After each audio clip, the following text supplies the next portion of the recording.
I could hear Irfan, but We're live. oh, all right. It's 6:02. Let's get started. Hi, this is Shahidul Manan, member and vice chair of Huffington Select Board. I call the meeting to order. This meeting of the Huffington Select Board is being held both in person and remotely using the video conference platform Zoom. We have a hybrid meeting today. Select Board members Muriel Kramer, chair, and myself will be participating remotely, and all other members of the Select Board are present for this meeting at Town Hall, room 215/216 in person. At this time, I will ensure that the Select Board members participating remotely can hear and be heard. Can someone confirm you can heard and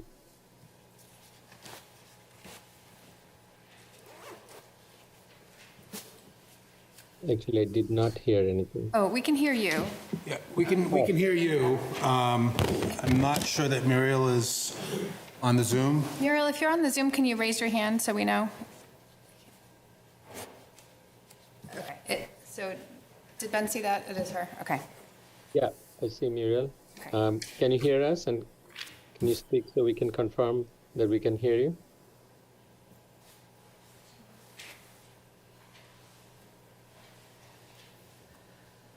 Muriel, you're muted. Can you hear me? Yes. Yes. Okay, great. Thank you. Thank you.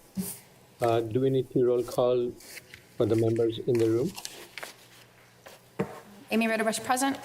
Finest Rule present. Mary Jo Lafreniere, present. Thank you. At this time, the public has the option of attending in person here at Town Hall or via Zoom using the link posted in the meeting's agenda. This meeting is being recorded. All votes will be taken by roll call vote. The first item on the agenda is Pledge of Allegiance. Let's just do it. You can all rise. I pledge allegiance to the flag of the United States To the republic for which it stands, one nation, under God, indivisible, with liberty and justice for all.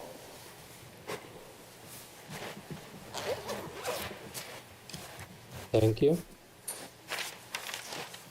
Now we'll open for public forum. Please note that each person will have up to 2 minutes to speak at public forum. And please start by stating your name and address. Is there anyone present in the meeting room who would like to speak at public forum? Yes. Please come forward. Scott Ober, 17 Fawn Ridge Road. On March 6, 2024, former Officer Pat O'Brien came before you to share his thoughts surrounding two events concerning Police Chief Bennett.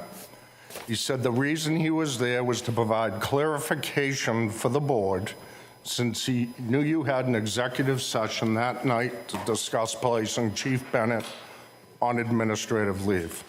First, he shared his strong views, including things he hoped this board had already done, people he hoped you had already spoken with, and stating things he hoped the select board had already looked into before making your decision. In addition, he stated reasons he thought you should keep Chief Bennett in charge, at least through the date of this year's marathon, April 15th. The board allowed Pat O'Brien 3 minutes and 52 seconds to speak, uninterrupted.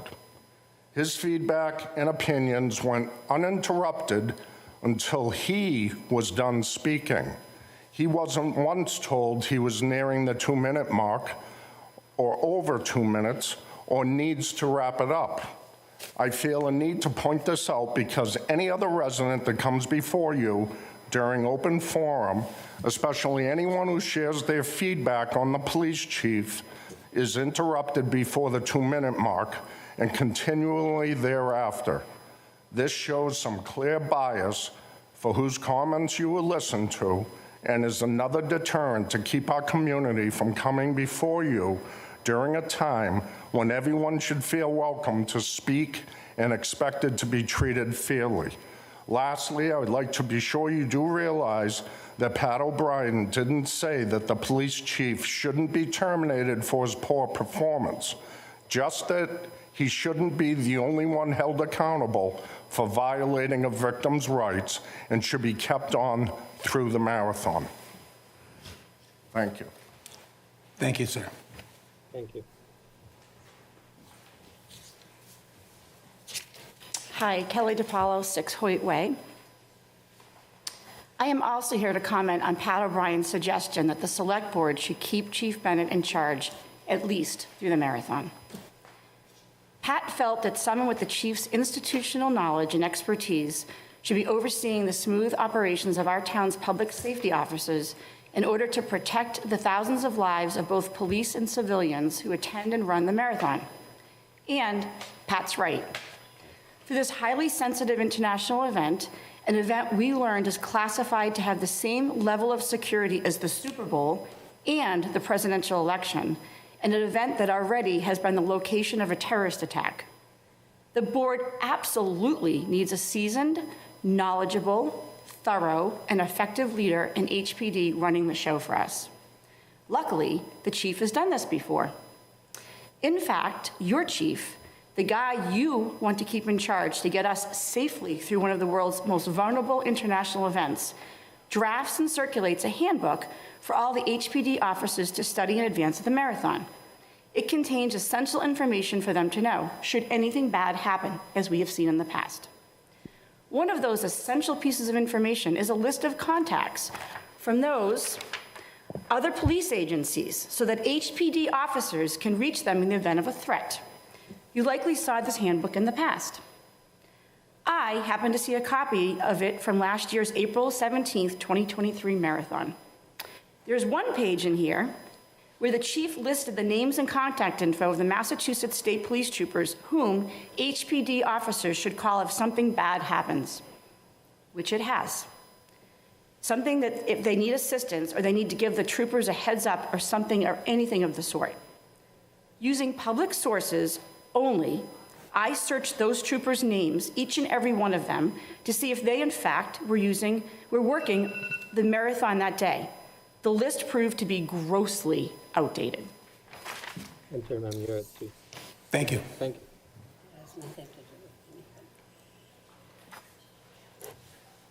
Anyone else in the room? Oh, Karen Crum, 12 Joseph Road.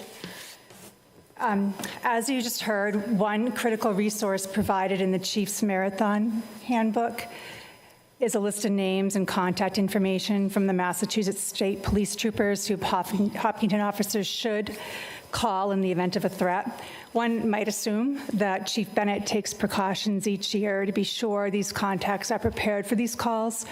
However, here are the results that were found when looking into this handbook to verify if, in fact, these troopers were working on Marathon Day in 2023. So brace yourselves. There's a list of 14 contacts, actually 13. The Chief's 2023 list began with Captain Mike Michno. He had retired a month prior. Lieutenant Dave Buell looks like he retired about the same time, just before the marathon. Lieutenant Deborah Ryan and Detective Lieutenant Mary Sennett both had retired in September of 2022, so it wasn't new information. Captain Brian Moran, nope, he wasn't working that day either. He retired in 2021. Captain John Mill, he had also retired as a major, not a captain. So the chief was using such outdated information that he even had the guy's rank wrong. In fact, 4 of these contacts had outdated ranks. Captain James O'Leary, Lieutenant Michael Wheaton, and Captain Brian Moore all had retired in the first quarter of 2020. So this is our 2023 Marathon Handbook, case of emergency. Lieutenant Walter Hanley, Lieutenant Charlie McPhail, and Captain Christopher Wilcox, you can almost say it with me, they retired too. The last one on the chief's list of Massachusetts state troopers to call in case of emergency was Lieutenant Daniel Griffin. Also retired September 2020 and then indicted for financial crimes in December of 2020. So he obviously wasn't working that day. So all the troopers that the chief listed in his safety precaution plan, they were all wrong. That means he basically lied to all public safety officials working at the 2023 marathon in Hopkinton. This is a really big deal. I mean, imagine what that means if there had been another bombing, God forbid, and your officers would have been calling the wrong people. They would have wasted time going down that list, and they would have put lives at stake. And now you want to keep this chief in the position at least through the marathon to protect people. So that would be quite a lawsuit. So Pat O'Brien was exactly right. We do need good leadership for the marathon, and you've had the time to put necessary leadership in place and chosen not to. Thank you. Thank you. Shaidul, there is one hand raised on Zoom, or two hands now. Yeah, actually I see two. I know Tim Boivin was first, so Tim, do you want to go first? Well, I think we still have people in the room that want to speak. Oh, okay. Let's finish the people who are waiting in the room first. Yeah, please go ahead. Is he Go ready? ahead. Start with your name and Sabine address. St. Pierre, One Woody Island. For 9 weeks now, concerned residents have been providing the board during open forum and in emails with facts about Chief Bennett's troublesome actions and his inability to perform that. And honestly, you, as the chief's boss, should have already known these facts that have been affecting him and affecting you supervising him. As Muriel recently professed, you all should have known about and should have insisted upon seeing the letter of no confidence in the chief that several police sergeants had produced long ago. As his boss, when you're asking the chief to do something, it should be an expectation and followed up on.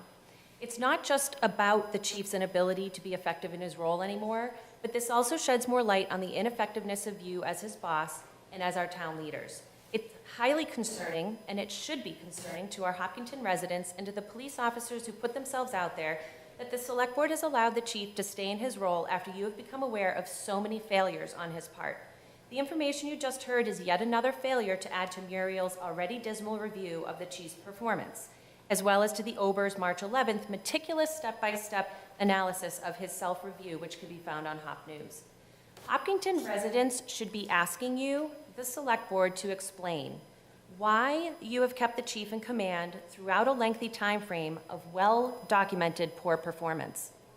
Why have you decided to give the chief an extra 2 weeks to respond to the performance feedback given at his review? How can the majority of this board still confidently stand behind your recent decisions as what this is being best for our town? And most shockingly, how you, the board, can continue to deem Chief Bennett to be the right person to protect thousands and thousands of people from around the world that will be descending upon Hopkinton for the marathon. In closing, I truly hope for the safety of the thousands of people in attendance at the marathon and the future safety of our town, that what you heard tonight and in recent weeks will cause each of you to self-reflect on your lack of effectiveness as his boss, your lack of accountability to make sure he is actually doing his job, and to examine the information within any of the chief's handbooks, especially the ones regarding department policies.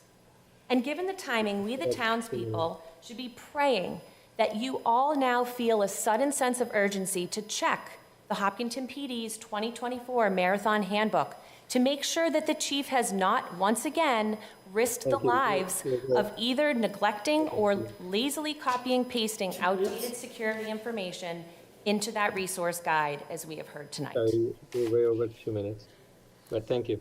Thank you. Anyone else in the room? There's one more in the One room. more. Peter? Please come forward. Yep. Peter Lagoy, 21 Hayden O Street, speaking here as Chair of the Trails Coordination and Management Committee, or Trails Committee, on two topics. The first topic is that I understand the Upper Charles Trail Committee is meeting tomorrow night to start their process of reviewing their charge. I urge the board to also have a public session once they've had some time to work through some of their issues. I would say that as a reminder that the Trails Committee was not involved in any way in the development of the articles for town meeting. Those were put forward by citizen petitioners, and those citizen petitioners should have a voice in the process of moving forward. The second topic is just a thank you to Ben Joyce for his work on constructing trails for our committee. He constructed a section of bridge down behind the center school and Elmwood Farm that is an important link, or sort of he rebuilt the bridge that is an important link on the Cranberry Bog Trail down there. So we thank him for his effort, and I understand he's before you tonight. So thank you. Thank you. If there's no other presenter in the room, I would request Tim Boyvin from Zoom to speak up. Yes, can you hear me? Yeah. Okay. I have questions. Timothy Boyvin, 41 Pinecrest Village. My first question, did the Northwestern ADA ask the board to suspend the mid-year review or just ask you to not conduct your own investigation into the release of the survivor and her children's personal identifying information until their investigation had concluded? Can you clarify that for us?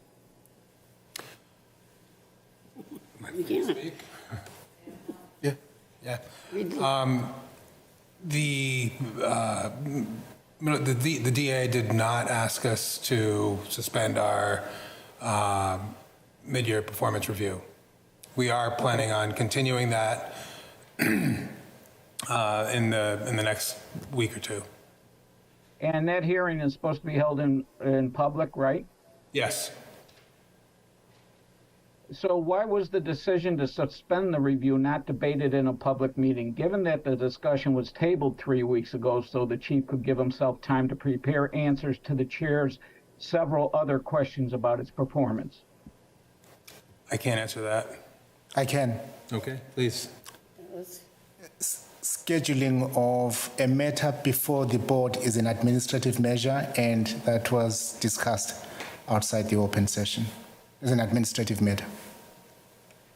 Well, I'm confused because you told the public that it would be discussed at last week's meeting. So I don't understand why that wasn't something that the board was involved in making that decision. That doesn't seem administrative. To me, the review was already in process. You are correct. At the meeting in which the board discussed the chief's performance evaluation, there was a public announcement as to when that discussion would be continued. Unfortunately, due to scheduling constraints, that was no longer possible. Yes, it was possible, but whatever. So, given that the chief is under investigation, why hasn't he been suspended until the investigation is completed, as was the precedent set in the John Porter and Sergeant Timothy Brennan cases? I'm not going to answer that right now. I mean, but I'm sorry, this is not an interactive session. If you want to complete your statement, you have about 40 seconds left.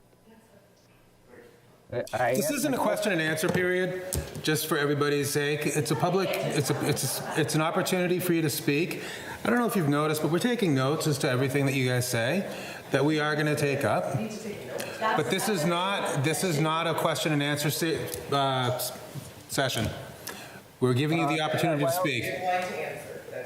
I disagree with you because I've been to several of these meetings, and the chair has said that this was an opportunity to ask the board questions. So I'm asking the question. That's fine. You can ask the question, and we'll take it. No, it's not. We are taking it, but we are not making it an interactive session.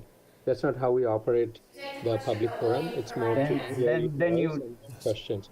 So if you have another 20 seconds or so. Do you want to? When we've had an opportunity to discuss it, when we put it on the agenda, you'll get your answers. It will be on the agenda, so we're going to discuss it, and then we'll also bring up the questions that you asked and discuss and respond in that section. Yeah, okay. My last statement is you probably need to restructure what you say the public forum allows, because you're not allowing questions. And that's fine. Take it under advisement, but that's not how I was. I was under the impression, based on instructions that were given at the start of each meeting, that you would be able to ask the board questions. Thank you. Thank you. Thank you. And we have Peter online on Zoom. Peter, do you want to speak now? Good evening, Mr. Vice Chair and distinguished members of the Select Board. Peter Thomas, 215 Pond Street. On February 28th, 2023, then Chair Amy Ritterbusch signed a contract renewal for the chief that runs through 2026. This contract had a few alarming provisions. One is a termination provision that would see the chief paid $140,247 if he is terminated without cause. My rhetorical question to the Select Board is this why you have not terminated him? Because you will be forced to pay him $140,000. I know it's not a Q&A session, so I'll just throw that out there. Secondly, his contract is in fact in conflict with the town charter. His contract says that he will be treated as a strong chief, but the town charter says that he is a weak chief. Now, a couple of weeks ago, the town manager recommended an article which you endorsed. Yep. You have the charter corrected due to what you termed a scrivener's error. But now it appears that this article up for consideration is actually being considered because it is in conflict with the chief's contract, not because of a scrivener's error. And finally, the chief's contract has an indemnification clause, and this is the most alarming part. It puts the taxpayers on the hook for footing the bill for his lawyers, for any action against him, including the one the Northwest ADA may choose to file for criminal charges. Also, by this contract, the town will be forced to pay out any settlement, whether it is negotiated or otherwise. Thank you. Thank you, Peter. That's disgusting. Anyone else? I don't see any more online. Anyone else in the room? All right. Thank you. We are closing the public forum and moving on to our next item on the agenda, which is the consent agenda. The Select Board will consider the following consent agenda. Minutes. The Select Board will consider approving the minutes of the February 23 and 27, 2024 meetings. B, accept gift. The Select Board will consider accepting a donation of $300 from Chakradhar Pronapala to be deposited in the police gift account. The donation was collected via a small fundraising event at an Indian festival. C, yard sale sign request. The Select Board will consider approving a request from the Hopkinton Lions Club to place temporary signs advertising the community yard sale on 5/11/24 within the road rights of way of East Main Street, Cedar Street, West Main Street, Wood Street, South Street, and Hayden Row. 50 to 60 signs are anticipated to be placed on corners and sides of roads. Signs will be 18 by 24, two-sided with 10 by 15 wire stakes. Signs would be placed on or around April 11 and would be removed the evening of May 11. Zoning bylaw section 210 to 178.f states that signs may be displaced in the rights of way of East Main Street, Cedar Street, West Main Street, Wood Street, South Street, and Hayden Row, if authorized by the Select Board, maximum size in 20 square feet. Is there any questions or comments, or anyone wants to separate anything from the consent agenda? No, I'd move the motion as written. Second. Second. We'll do a roll call vote. Amy Ritterbusch, Irfan Nasrullah, yes. Amy Ritterbusch, yes. Mary Jo Lafreniere, yes. Uriel Kramer, yes. And Shahidul Manan, yes. The motion passes. The next item we have is the Troop 4 Eagle Scouts. The Select Board will consider honoring Eagle Scouts Ben Joyce, Sean Thapa, and Dawson Markey. Guys, come on up.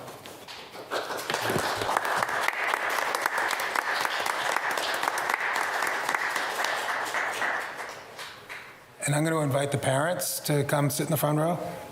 It's your moment too. All right. That's where we want you. That's what we call the hot seat. Thank you. And unfortunately, I don't have the details on the overall awards and the description of each of the achievements, but I would just congratulate to all of you for your wonderful work and the great community service that you have put together and all the hard work that you have done and achieved through the years. Today is a great way to honor them, and we are thankful, and certainly I want to congratulate you on your achievement and your awards. And I want to also extend my thanks and appreciation of the parents, of the teachers and leaders in Scouts who has coached and groomed you throughout the years. It's everyone's achievement. It's a great day, and congratulations to you all. And I would let Irfan and Norman, if you can elaborate on the details of each of the Eagle Scouts achievements and backgrounds. Could we maybe have each of the scouts describe their project first? Yeah, absolutely. I was going to ask each of them to tell us. Yeah, could you each tell us a little bit about your About their project? project. My name is Sean Thapa. I first want to say thank you for taking the time to have us here. I really appreciate it. My project was a story walk for the Hopkinton Public Library, and its main objective was to promote healthy outdoor activity. Could you move that a little closer? It's not quite loud enough. Okay, is this okay? Yep. That's better? Better. Again, my project was the story walk for the Hopkinton Public Library, and its main objective was to promote healthy outdoor activity while encouraging love of reading for children. And it took about 1 year to complete, and it's still in use today. They switch out picture books for children to walk along and read at the same time with their parents. Awesome. Thank you. My name is Ben Joyce. Thank you for recognizing us again for our projects. So my project, as Mr. Lagoy said previously, I repaired a previous Eagle Scouts bridge over on Cranberry Trail. And it took me about 6 months, and it's still in use today. Can you tell me like the logistics and restoring it? Yeah, so I started out organizing with Mr. Lagoy. He helped me a lot with it, getting the supplies and the help from the troop also. I led the boys to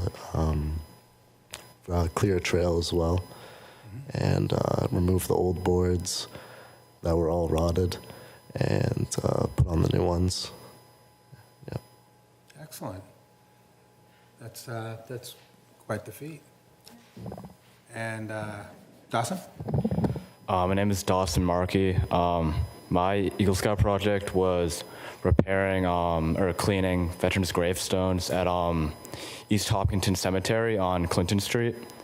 I did that because, if you fought for our country, you deserve like a clean gravestone, not a dirty one. So it's to honor, what they did to serve our country, and they deserve a clean gravestone. And the planning was kind of tedious. It took a lot longer than the actual project.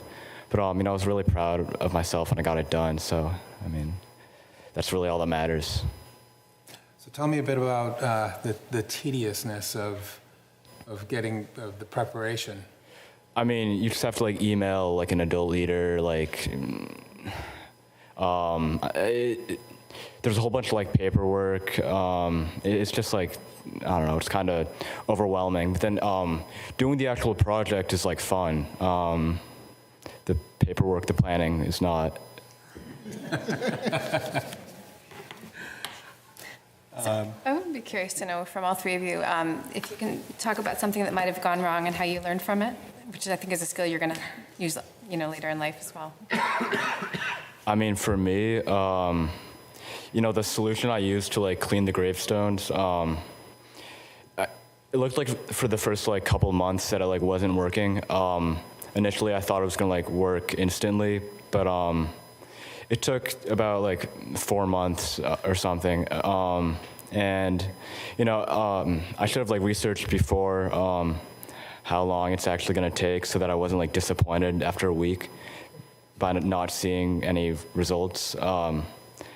So I mean, that definitely sounds like a lot. Yeah, that was definitely a big something difficult about my project and the planning and execution. Thank you. Joe? Well, I was going to ask him for all three. You're all going to say something, so Yeah. I'm. Okay. So the most challenging part of my project was when I was taking off the board, since the whole bridge was so rotted, the screws broke off and all of that. So it took me a while to take them all off, but I learned how to do carpentry. My dad taught me, and yeah, I learned a lot from it. Thank you. Okay. Sean? Some of the challenges that I encountered with my project was, one, there was some piping and infrastructure in the ground where I was installing the signs for the story walk. So I actually had to take a step back and design 2 prototypes, one that could be installed into the ground and one that could be hung and would stay attached to a nearby railing. Then another issue was the number of these signs that I had to produce. It was 18 plus 1 with my own plaque on it, and this number was a challenge because there would be mistakes because I was doing all these by hand, and just making sure that everything was as close to perfect as possible without making any waste. Thank you. I know these are your projects, but did you have any kind of a team, parental assistance, other scouts, that kind of thing, working on the projects also? For me, I had a lot of help with getting the project sort of into my hands. A parent and support in the troupe and in my life, Amanda Losada, reached out to the library and asked if they need any kids to help out with projects. They said yes, and I stepped into the role. Then from there, I spoke with the library and the beneficiaries, and they helped me with their idea of what they needed. And then most of the project was done during quarantine. So it was really only me and my dad working on these signs. We could have had some other scouts help, but it was pretty precise work, and we were using some intricate machinery. So it was just us two for the most part. I had some help from my brother as well, and some moral support from my mother, but that was about it. And so, a lot of help from my father. Good dad. So my project needed help from people at all times. So it started with Mr. Lagoy, who helped me get approval for the project with the Trails Committee. And he gave me links to Hopkinton Lumber, which is where I got discounted wood and all my supplies from. And they really helped me out with that. And building the actual bridge. My Troop 4, a lot of people, I think I had like around 20 helping me at once, and leading them all together went well. I couldn't have done it without them. Thank you. For me, I mean, I kept mine kind of low key. It was just me and my dad working on the cemetery, on the gravestones. It's like I could have recruited other scouts for my troop to help, but you know, I thought maybe they'd be like running around. They could like knock over a gravestone. I thought I'd keep it like low key and respectful, but just me and my dad. It's just an easy enough project. I didn't need much help. I just kept it calm, kept it simple. I'm really excited about these particular projects. They're a little different than ones that have been brought before us, and they show innovation on your part, and I really want to commend that. I also have always said it takes a family to build an Eagle Scout, and your fathers have been involved, and I'm sure your mothers are at least as involved at home, so it's just very encouraging. You're great. Yeah, this is amazing. As I'm hearing, I mean, it's so heart-filling and so encouraging that at such a young age you have achieved so much and gone through the challenges, learned and worked together, and took help and coaching from your parents, your leaders, and achieved something and given something to the community.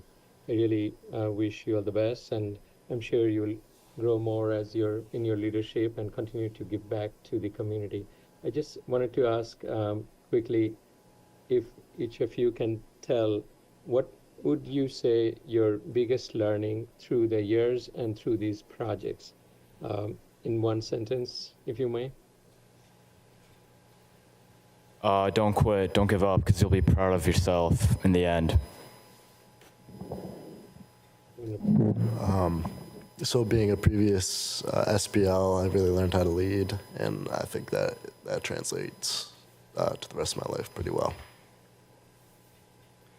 Great. I'd say for me, not being afraid to ask for help is one big thing that I learned, and putting my trust in others to help me along the way. There's not really weakness in that. That's like probably like the greatest strength that I would say that I have after that ordeal. Excellent, very well said. We are all learning, and we are all learning from you as well. So thank you. Through you, Mr. Chair? Oh, sorry, Muriel, please go ahead. Yeah. No, I'm sorry I can't be there tonight. It's one of my favorite things to do is to recognize young people and their achievements, Scouts being one of them primarily. I just want to make sure I congratulate you all. I know what it takes to advance through all the Scouting ranks. These are learnings. I loved hearing about your learnings and your overcoming challenges. And these are learnings you will take with you your whole life. And they're learnings that people will recognize when they see this on your resume. They'll recognize your ability at a very young age to organize, to work through challenges, and to lead others.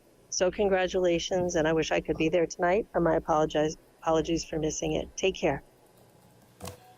So the vice chair who's chairing this meeting had to sign off. So I'm going to take over if the other board members are all okay with that. So I just want to say to all three of you, you know, it's not just a project that you did. It's a lot more. It's a learning lesson. It's a life lesson in how to get things done. And the frustrations are part of it. Learning how to navigate through the frustrating aspects and the difficult parts, that's part of the whole thing. And when you succeed, it makes it that much sweeter. This is something that you're going to keep with you for your entire life. When you're applying for jobs, you're going to say you're an Eagle Scout. And we know what that means. We know how hard you worked and the dedication that you did, and that you served your community. And that means an awful lot. So you should all be very proud of yourselves. Thank you. Thank you.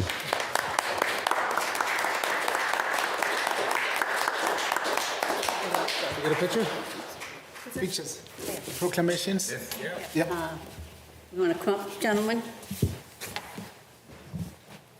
Parents, we wouldn't be able to, they wouldn't be getting the picture without you guys here, so.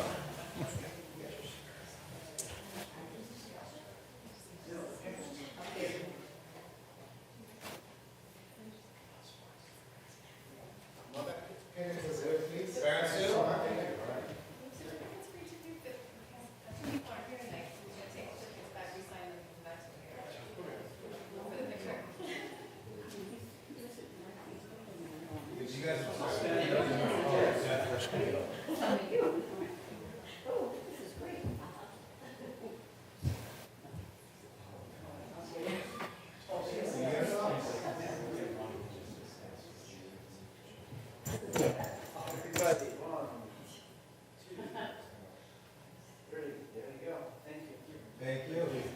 Congratulations, guys. Great work, great work. Thank you very much. We'll get the work.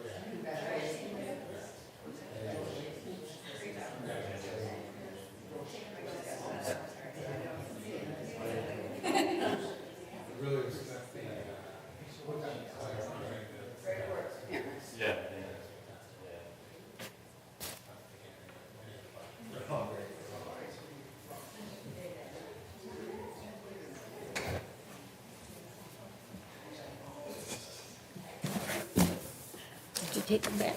What's it? Why did we take them back? They're not signed by everybody yet. Oh, everybody. Yeah. Yes. Shaggy and Daryl.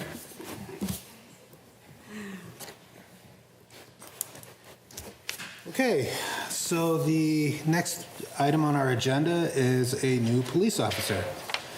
The select board will interview and consider appointing Kyle Quinzani as a police officer in the town of Hopkinton.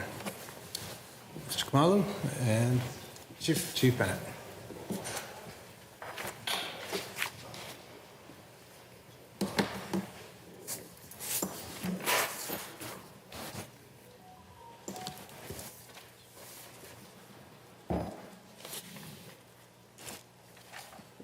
Good evening, everybody. It's a wonderful Closer. day. A little closer. Thank you.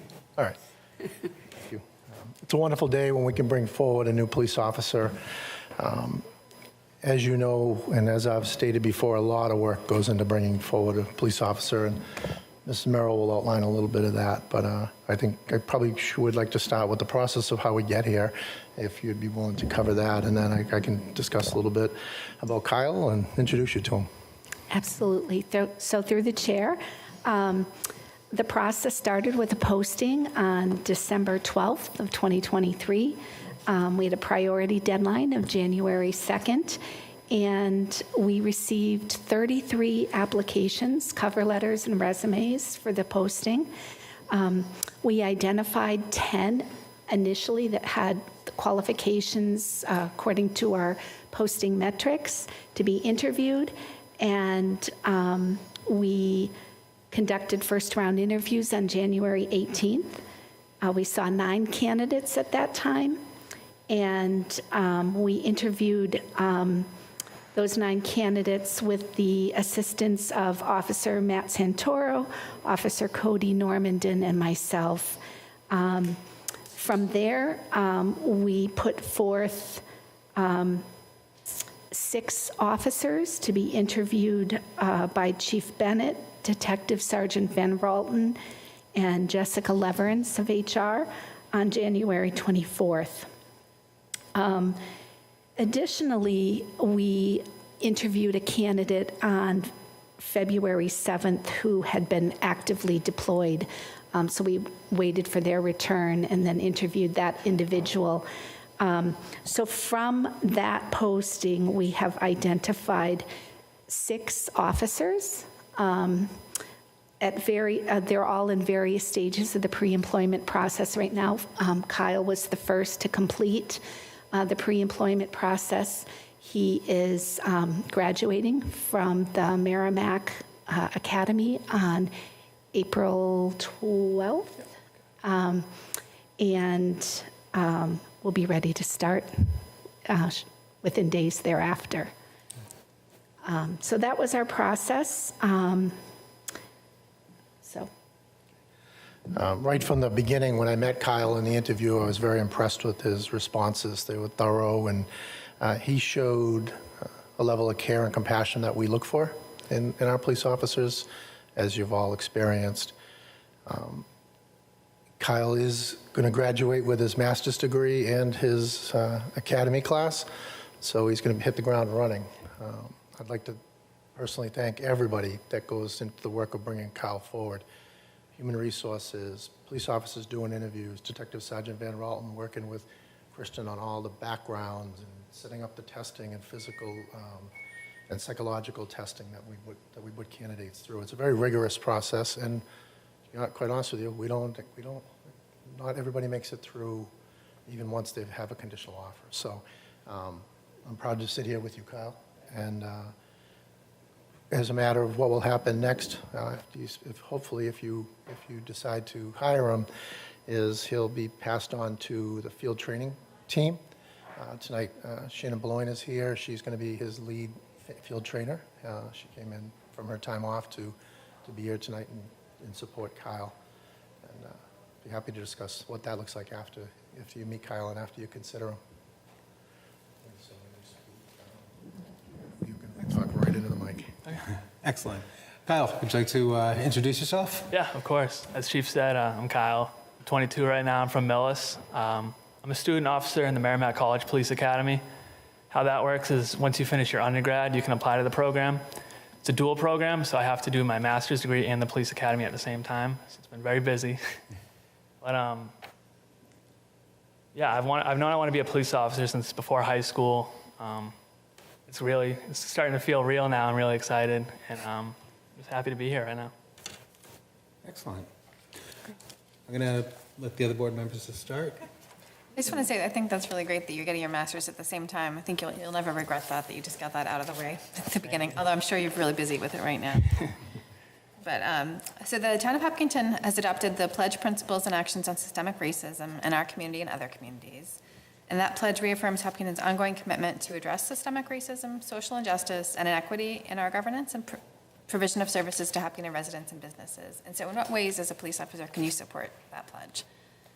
Yeah, I think a police officer is like the perfect spot where you should be supporting that pledge. I think treating everyone that I come in contact to the way I'd want to be treated by a police officer, or the way I'd want a police officer to treat my parents or my siblings.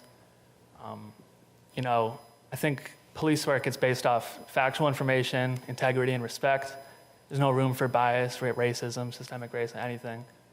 And just to, uphold the pledge, obviously, if I ever saw something that made me feel the wrong way, I'd report it to someone higher up. And just as I would do that, I would expect another officer to do that if I were ever to do something wrong. So I think just holding myself to that high standard, I think that would go a long way for that pledge. Thank you. Of course. Okay. If we were to hire you in the Hopkinton Police Department, what steps would you take personally to help build trust and camaraderie and legitimacy among the rank and file of the police department? In the community.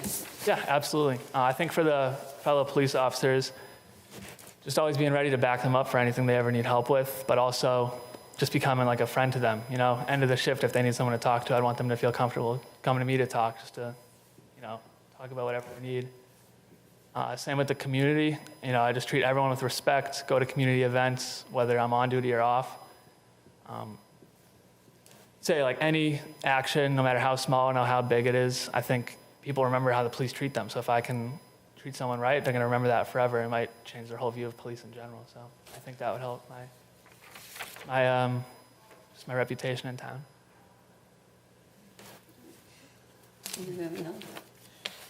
So what is it about Hopkinton that interests you in this position? What are your long-term goals, career goals, and how does this position in this community fit within those goals? Yeah, so I wanted to work somewhere kind of close to home. Like I'm from Millis, so only 2 towns over. I wanted to work somewhere where the community was one of the primary, what the police were spending most of their attention on.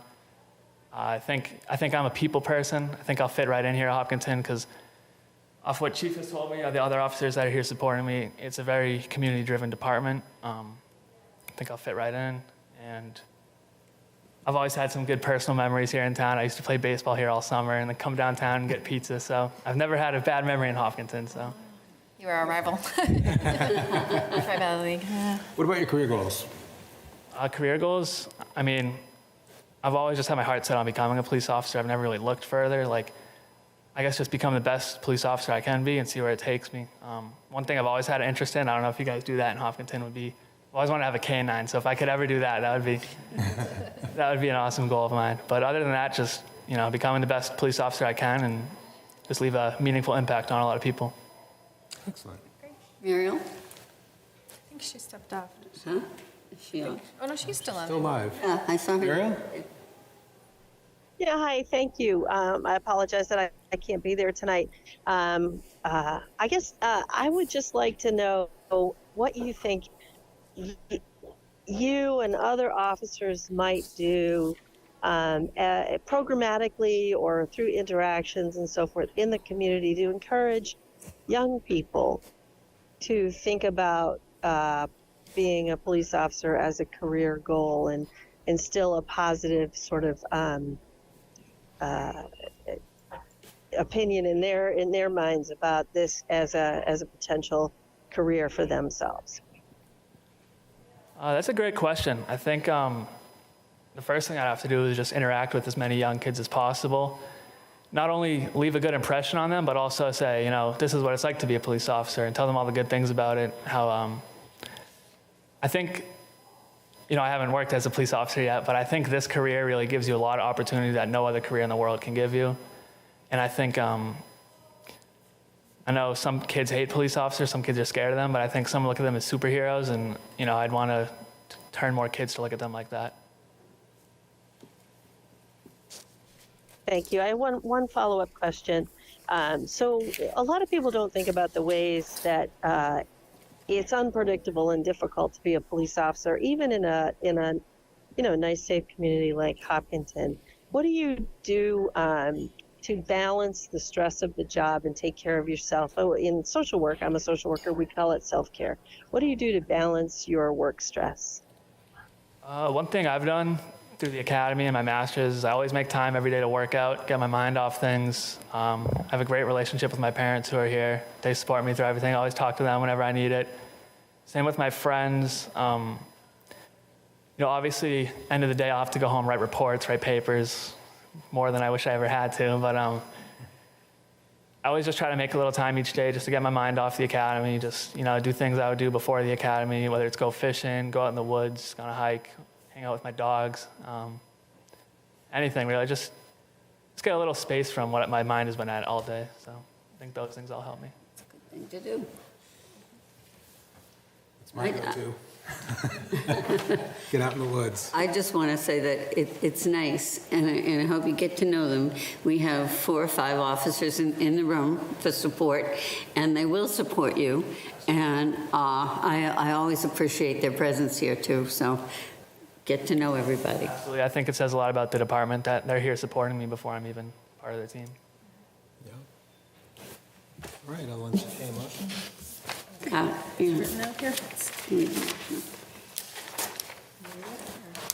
Read it. Sorry. Move to appoint Kyle Quinzani as police officer in the town of Hopkinton. Second? Second. Do we, Mr. Kamala, do we still need to do a roll call vote, or can we just? Yeah, because Muriel's. Roll call. Oh, because Muriel's still remote. Okay, we'll do a roll call vote. Amy Ritter-Bush, yes? Yes. Amy Ritter-Bush, yes? Muriel Kramer, yes. And Irfan Nasrullah is a yes as well. Congratulations. Mom and Dad have a camera?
Christian.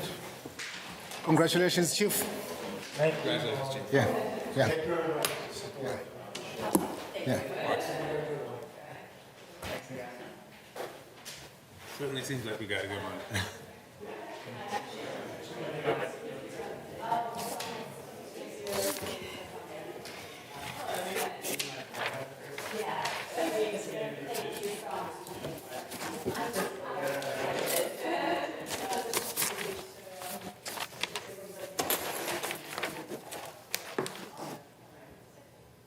I'm just gonna wait for Mary Jo to get back.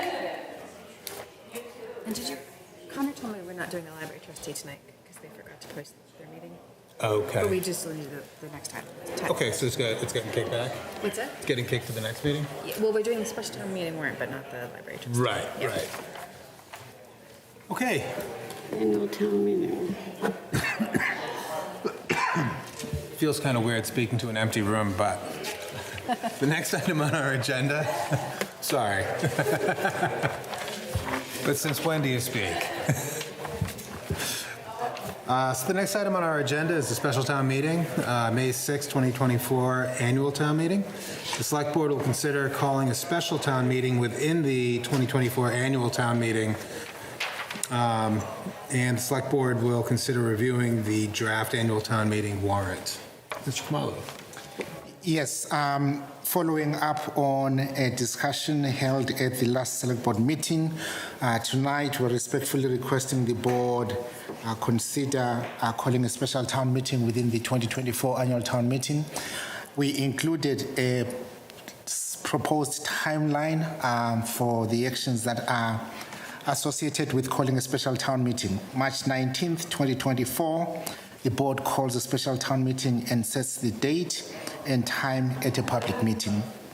March 21st, the town publishes a notice to a local news medium and sends a notice to all boards and committees.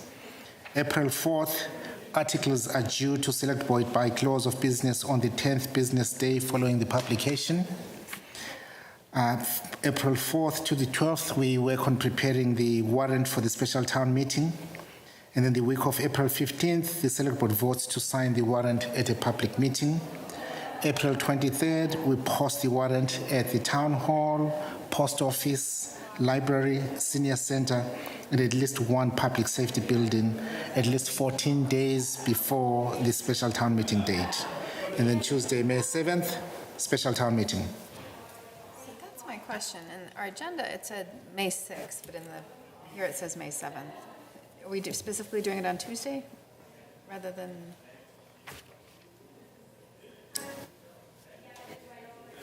One second, I believe so. There must be a reason. Yeah. It could be either day, I think. Yes. Give me 1 second. Oh, probably should be the 6th, only because it might go over. Couple of days, could go over 2 days, could go over 1 day, you know.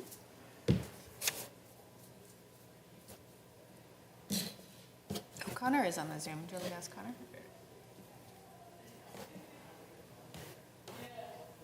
Oh. Yeah. Okay, that's the special town meeting is on the 7th. Is that within the annual? Yes, that's within the annual. Oh. And preferably, I think Tuesday may make sense. It's the second day of town meeting.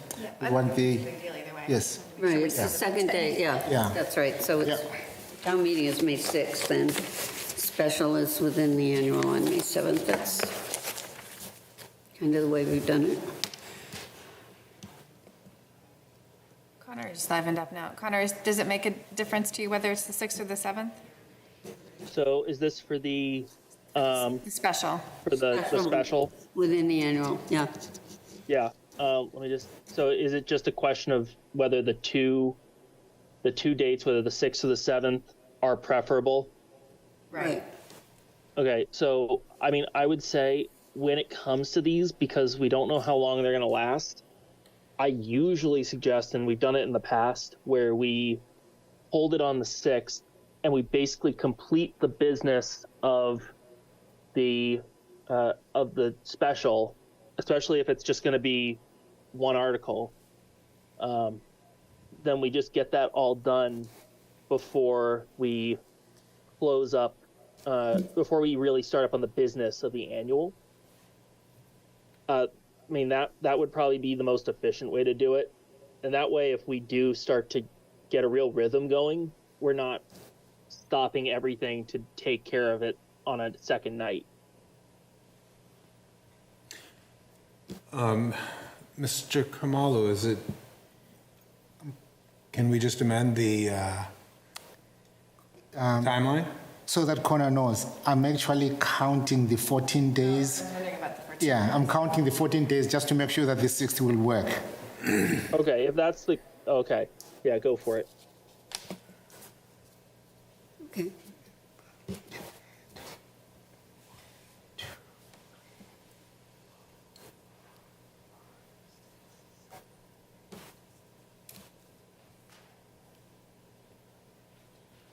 Yes, just to be May 7th. Okay, it has to be the 7th? Then, Yes. then it has to be the 7th. So we can do, I mean, I don't know how much electronic voting is going to do for the amount of articles we have, but realistically, it's not, I mean, we don't know if it's going to decrease it into just a one-nighter anyway. So, I mean, I would say it's definitely feasible to then just say, we'll do it as kind of the first thing to take under consideration before we reopen the annual night 2, assuming we go to a night 2. I mean, I definitely think it would be a good idea to loop in the moderator, if not already, just to make sure that she's aware of this as well.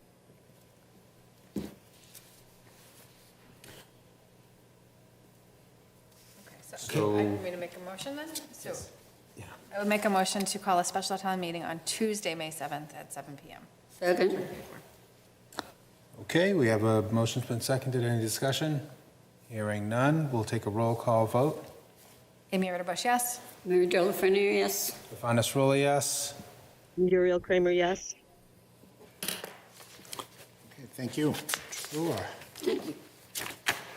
Okay, so that moves us to liaison reports.